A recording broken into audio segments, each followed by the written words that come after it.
75th republic day సెలబ్రేషన్స్కి chief గెస్ట్గా మన Indian government France president Emmanuel Macron గారిని invite చేసింది.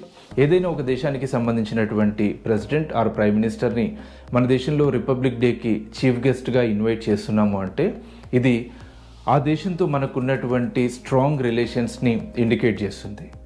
మరొక వైపు 2023లో ఫ్రాన్స్ నేషనల్ డేకి, బాస్టిల్ డేకి మన ప్రైమ్ మినిస్టర్ ప్రధాని నరేంద్ర మోదీ గారు చీఫ్ గెస్ట్గా అటెండ్ అయ్యారు. సో ఈ రెండు అంశాలు రెండు దేశాల మధ్య ఉన్నటువంటి క్లోజ్ రిలేషన్స్ని ఇండికేట్ చేస్తున్నాయి.